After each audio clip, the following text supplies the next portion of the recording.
সম্পর্কের প্যাচ, romantic plus action, পর্ব 37। লিখেছেন আয়াতুল মুনতাহা মিম। বাক্সের ভেতর থেকে একটা একটা করে সব কিছু বের করলো মন। ওর পুরো খাট ভরে গেছে, এত এত জিনিস মন এক্সপেক্ট করেনি। মন, এত কিছু আপনি আমার জন্য এনেছেন? রাহাত: ইয়েস ম্যাম, এসব কিছু আপনার জন্য। একটা বেশি হয়ে গেল না? রাহাত মনের কানের কাছে গিয়ে আস্তে করে বলে, আমি আমার বউর জন্য এই সামান্য জিনিসগুলো কি আনতে পারি না? মন অবাক হয়ে বলল, এগুলো সামান্য জিনিস? সবাই যদি দেখে আপনি আমার জন্য এত কিছু এনেছেন তাহলে কি ভাববে বলুন তো?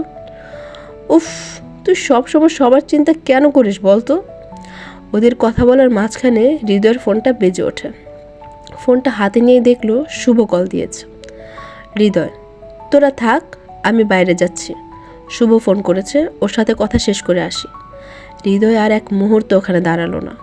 রাকিব: আপনি খুশি তো ভাবি সাহেবা? আমার বন্ধু সারপ্রাইজ গিফট আপনার জন্য হয়েছে। আমার বন্ধুর সারপ্রাইজ গিফট আপনার পছন্দ হয়েছে? মন মুচকি হেসে মাথা নিচু করে দাঁড়িয়ে আছে। রাহাত: এবার একটা একটা করে সব কিছু খুলে দেখতে থাক, আমি আসছি, জরুরি একটা কাজ আছে। রাহাত রাকিবকে নিয়ে রুম থেকে বেরিয়ে গেল। মন খাটের এক পাশে বসে প্রথমে একটা ছোট্ট বাক্স হাতে নিল।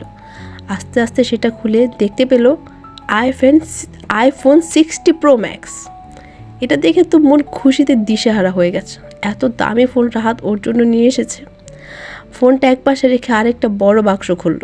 সেখানে আছে 12টা ডাব সাবান, 12টা ডাব শ্যাম্পু, 12টা ডাব কন্ডিশনার। মন এটা দেখে মাথায় হাত দিল। এত কিছু কত দিন বসে ইউজ করবে? আরেকটা ছোট্ট কাঠের বাক্স খুলে দেখলো 2টা ওয়াচ, একটা গোল্ডেন ওয়াচ, আরেকটা অ্যাপেল ওয়াচ।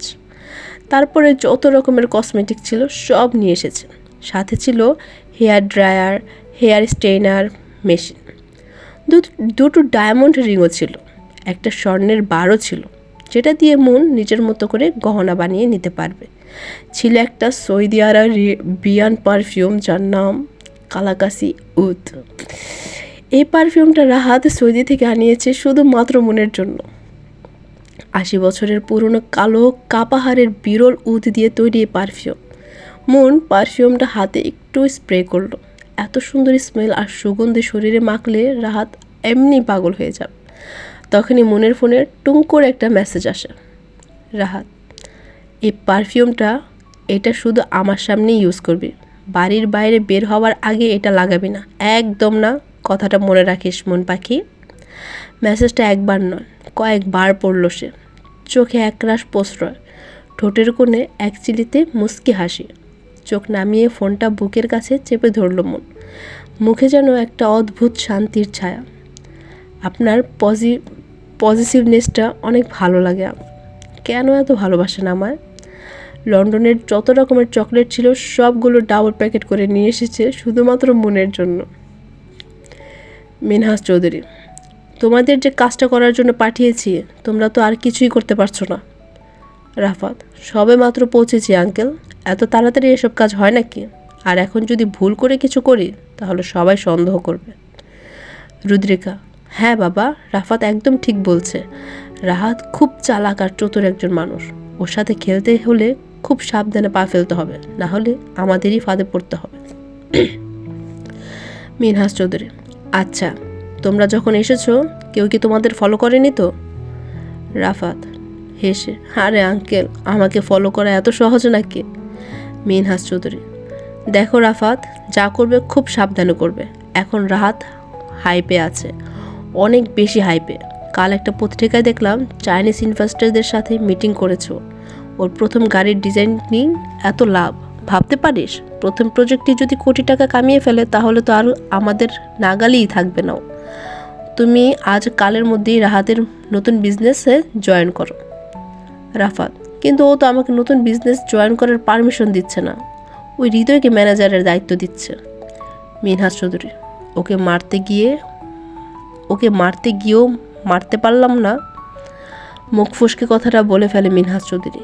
রুদ্রিকা কথাটা মাটিতে পড়ার আগেই মুখে তুলে নিয়ে বলে, কি বললে বাবা? তুমি তুমি হৃদয়কে মারতে চেয়েছিলে?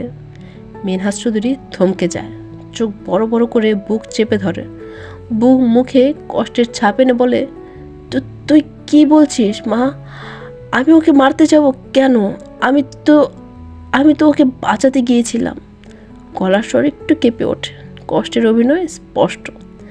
রাহাতি আমাকে ভুল বুঝেছে। আমি তো তার পাশে দাঁড়াতে গিয়েছিলাম, কিন্তু সে উল্টো আমাকে এমন মার দিল যে আমি এখনো ঠিকমতো হাঁটতে পারছি না। রাফাত: আঙ্কেল, এখন আপনি কোনো কথা বলবেন না, আপনার বুকের ব্যথাটা বেড়ে যাবে। রুদ্রিকা: বাবা, তুমি এত চাপ নিও না, আমি হয়তো ভুল শুনেছি, তুমি এখন রেস্ট নাও। রাফাত: আঙ্কেল, আমরা এখন আসি। নার্স আপনার সাথে 24 ঘন্টা থাকবে, কিছু দরকার হলে আমাকে কল দিবেন। শুভ: ভাই, অদরাকে বোট ঘরে নিয়ে এসেছি। রাহাত: পেট থেকে সব কথা বের করে নে, একটা শব্দ যেন বাদ না যায়। শুভ নিঃশ্বাস ফেলতে ফেলতে: ভাই, এই মেয়ে তো একদম পাথর হয়ে গেছে, কোনো প্রশ্নেরই উত্তর দিচ্ছে না। রাহাত ঠান্ডা গলায়: বিদ্যুৎ শক দে, 2 সেকেন্ডই জবান খুলে ফেলবে। শুভ চোখ বড় বড় করে ভয় পেয়ে: ভাই, আমি কি এসব পারবো নাকি? আমি তো নিজেরই কারেন্ট দেখলে গা ছমছম করে, হাত পা কাঁপে ভাই। রাহাত: তাহলে তোদের দুজনকে এমন শক দিয়ে কাঁপাবো যে শরীর থেকে হাড় আলাদা হয়ে যাবে শালা। শুভ: না না ভাই, আমার হাড় আলাদা করবেন কেন? আমি কি দোষ করেছি বলেন? রাহাত: মেয়ে দেখলি কি তোদের কাঁপুনি হয় শালা? যা বলছি তাই কর, আমি আসলে কিন্তু 2টাই মরবি। রাহাত ফোনটা কেটে দিল। শুভ শুকনো ডোক গিলে অধরার কাছে গিয়ে ওর হাত পা শক্ত করে চেয়ারের সাথে বেঁধে দিল।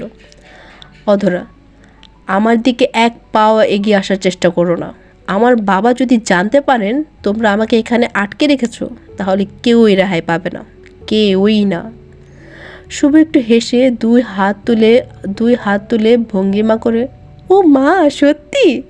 এখনই তো ভয় পেয়ে প্যান্ট ভিজিয়ে ফেললাম। এত দিমাগ নিয়ে এখানে আসার আগে আয়নাটা একবার দেখে আসতে পারতে। অধরা: মস্করা করছো আমার সাথে? শুধু একবার আমাকে এখান থেকে বের হতে দাও, তারপর তোমরা কেউ বেঁচে থাকবে না। হঠাৎ দরজার পাশে নীরবে দাঁড়িয়ে থাকা হৃদয়ের কণ্ঠ ভেসে আসে, ঠান্ডা অথচ তীক্ষ্ণ স্বর। হৃদয়: আগে তো তুমি এখান থেকে বেঁচে ফেরো। অধরা: তারপর না হয় আমাদের শাস্তি দিতে আসবে। অধরা: ও, তাহলে তুমিও আছো ওদের সাথে? হৃদয়: অবশ্যই, কেন থাকবো না? তুমি আমার জানে জিগার বন্ধুর কলিজায় হাত দিতে চেয়েছিলে, তোমাকে তো এভাবে ছেড়ে দেওয়া যায় না। কি চাইছো তোমরা? হৃদয় অধরার সামনে এসে একটা চেয়ার টেনে নিয়ে বসলো। হৃদয়: তেমন কিছু চাই না, শুধু এইটুকু বলো, তুমি মনকে গোপনে মেসেজ দিয়ে থ্রেট দিয়েছো, ওকে ভয় দেখিয়েছো, রাহাতের জীবন থেকে দূরে সরে যেতে বলেছো রাহাত মনকে ব্যবহার করছে, রাহাত মনকে ভালোবাসে না। ড্রয়িং রুম ভরা মানুষের সামনে দাঁড়িয়ে আছে মন, কিছুক্ষণ আগের হাসি মুখটা এখন আর সেরকম নেই। রাহাতের আনা গিফটগুলো নিয়ে কারো মাথা ব্যথা না থাকলেও আরুর খুব মাথা ব্যথা। আরও বেশ বুঝতে পারছে রাহাত আর মনের মধ্যে কিছু তো চলছে, আর না হলে কেউ এত দামি দামি জিনিস কেন এনে দেবে। আবার রাত বেরাতে রাহাতকে মনের ঘরে দেখা যায়, আজ সবার সামনেই কথাগুলো বলবে আরও। এদিকে রাহাত বাড়িতে নেই, এই সুযোগ তো আর মিস করা যায় না। আজ এ পর্যন্তই, আগামীতে আবার আসবো নতুন আরেকটি সুন্দর এবং রোমাঞ্চকর পর্ব নিয়ে। সবাই ভালো থাকবেন, and please like, share and do subscribe আমার ছোট্ট উপন্যাসের পৃথিবী।